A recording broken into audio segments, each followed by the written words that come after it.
Bà, chẳng cao video muốn lực lượng của bạn sẵn sàng rồi hay rồi bên này cả cầm nọt khai là tam này thì cho mẹ tí mũi rồi có khai là có được sự nông cho mẹ tí bí rồi rõហើយchẳng làក្នុងវីដេអូនេះគឺយើងនឹងសិក្សាអំពីរបៀបនៃការបញ្ចូលបន្ទុកទៅតាមខែនីមួយៗអញ្ចឹងឧបមាថាខ្ញុំបញ្ចូលដោយសារតែឆ្នាំសិក្សានេះឆ្នាំសិក្សាថ្មីនេះគឺយើងចូលរៀនពីខែ11អញ្ចឹងខ្ញុំធ្វើជាឧទាហរណ៍គឺបញ្ចូលក្នុងខែ11គឺខែវិច្ឆិកាអញ្ចឹងខ្ញុំចុចទៅលើមេនុយខែបន្ទុកខែវិច្ឆិកានេះបន្ទាប់មកយើងឃើញមាន list នៅបញ្ជីឈ្មោះដែលយើងបានធ្វើការបញ្ចូលរួចរាល់ហើយដែលឡែកនៅផ្នែកខាងក្រោមនេះគឺជាកន្លែងដែលទំនេរអញ្ចឹងទំនេរអញ្ចឹងករណីប្រសិនបើខាងក្រោមនេះយកអត់មានសោះបន្តទៀតទេយើងចំហចោលអញ្ចឹងដូចជាអត់សូវស្អាតទេអញ្ចឹងគ្រូអាចធ្វើការគ្រាន់ចុចថាលាក់ជួរដេកចុចទៅលើពាក្យថាលាក់ជួរដេកមកនោះអាចជួរដែលនៅសល់ខាងក្រោមនេះគឺនឹងធ្វើការលាក់អញ្ចឹងនៅសល់តែប៉ុណ្ណឹងទេតែករណីគ្រូថែមឧទាហរណ៍ស្រាប់តែដល់ចូលដល់ខែធ្នូមានសោះថែមទេគ្រូគ្រាន់តែចូលទៅបន្ថែមធម្មតាបន្ទាប់មកបង្ហាញជួរដេកមកវិញមកគឺវាបង្ហាញមកវិញគឺអត់ខុសគ្នាពីមុនទេអញ្ចឹងនៅត្រង់ចំណុចនេះគឺតែឈ្មោះម្នាក់មានបញ្ចូលទៅតាមមុខវិជ្ជានីមួយៗឧទាហរណ៍ថាឈ្មោះសិស្សទី1នេះគឺមុខវិជ្ជាតែងតិចសេចក្តីចឹងតែងសេចក្តីនេះគឺបន្ទុកពេញរបស់វាគឺយើងកំណត់ថា60បន្ទុកអញ្ចឹងករណីបើសិនមកយើងចូលធំជាងណាបើយើងបញ្ចូល50គឺអត់បញ្ហាទេមានន័យថានេះគឺយើងបញ្ចូលទៅបានត្រឹមត្រូវទៅតាមបន្ទុកដែលយើងកំណត់ហើយតែករណីប្រសិនបើយើងបញ្ចូលទៅដល់62ឧទាហរណ៍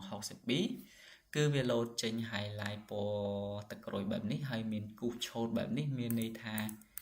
បន្ទុកដែលយើងបានបញ្ចូលហ្នឹងគឺលើសអំពីបន្ទុកដែល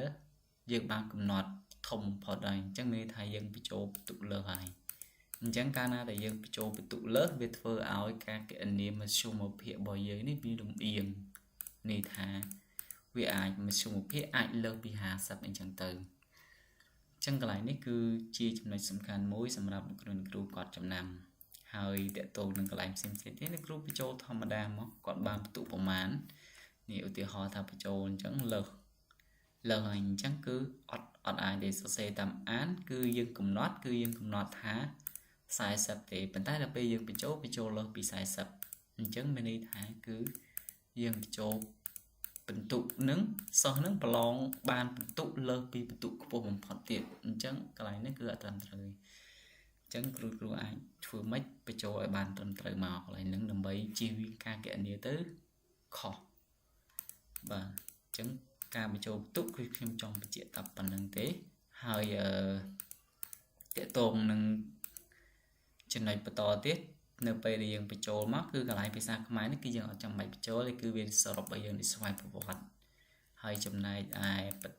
មុខវិជ្ជាផ្សេងគ្រូបញ្ចូលធម្មតាមក50បាទ60ករណីបើបញ្ចូលលើសគឺវាចេញខ្វែងចឹងអញ្ចឹងនៅត្រង់ចំណុចនេះខ្ញុំអត់ចង់ឲ្យវាលោតមិនឲ្យទៅមុខទេដើម្បីកុំឲ្យពិបាកអញ្ចឹងខ្ញុំចង់ថាដើម្បី note ចំណាំថានេះគឺបន្ទុកខ្ពស់បំផុតប៉ុណ្ណឹងលើសយើងមកបញ្ចូល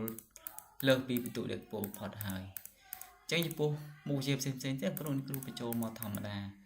ចំណែកឯកន្លែងតួចែកនេះនៅលោកគ្រូកុំបារម្ភកន្លែងនេះគឺវានឹងលោតតួចែកដោយស្វ័យប្រវត្តិដោយសារអីគឺដោយសារតែយើងបានកំណត់រួចហើយបន្ទុកខ្ពស់បំផុតនៅកន្លែងនេះបន្ទុកខ្ពស់បំផុតនៅកន្លែងនេះអញ្ចឹងតួចែកគឺយើងយកតាមមេគុណរបស់យើងនេះបូកចូលគ្នាឯងនឹងហើយអញ្ចឹងគឺអត់ខុសទេតែករណីប្រសិនមកគ្រូថាអត់សោះធ្លាក់ច្រើនចង់ឲ្យជាប់គ្រូអាចបន្ថយមេគុណមានន័យថាដកមេគុណឧទាហរណ៍ថានេះ3អញ្ចឹងគ្រូដកមេគុណ1មកថយមេគុណ1មានន័យថាសល់2អញ្ចឹងមានន័យថាយើងយកបន្ទុកសរុបនេះទៅចែកនឹង2ទៅឃើញ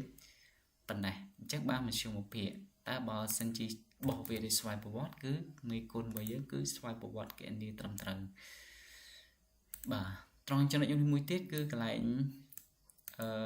អវត្តមាននេះគឺ យើងស្រង់ទៅតាមខែឧទាហរណ៍ខែវិច្ឆិកាគឺនៅពេលដែលលោកគ្រូអ្នកគ្រូស្រង់អវត្តមានគឺវាបង្ហាញនៅត្រង់ចំណុចនេះស្រង់អវត្តមានខែវិច្ឆិកានេះគឺវានឹងបង្ហាញនៅក្នុងខែហ្នឹងហើយគឺវាបង្ហាញកន្លែងនេះអញ្ចឹងវីដេអូបន្តខ្ញុំនឹងបង្ហាញអំពីរបៀបនៃការបញ្ចូលអវត្តមានអញ្ចឹងសូមសង្ឃឹមថាវីដេអូនេះគឺលោកគ្រូអ្នកគ្រូនឹងយល់ហើយប៉ុណ្ណឹងអត់មានអីច្រើនទេគ្រាន់តែយើងបញ្ចូលបន្ទុកធម្មតាបញ្ចូលទៅតាមឈ្មោះទៅជាការស្រេចហើយបញ្ចូលគឺអ្វីដែលសំខាន់លោកគ្រូអ្នកគ្រូកំណត់សម្គាល់ថាតើបន្ទុកខ្ពស់បំផុតរបស់លោកគ្រូអ្នកគ្រូប្រមាណបាទសូមបញ្ជាក់កន្លែងនឹងបន្ថែមអញ្ចឹងចំពោះវីដេអូនេះមានតែប៉ុណ្្នឹងទេសូមអរគុណសូមជម្រាបលាជួបគ្នានៅវីដេអូបន្ត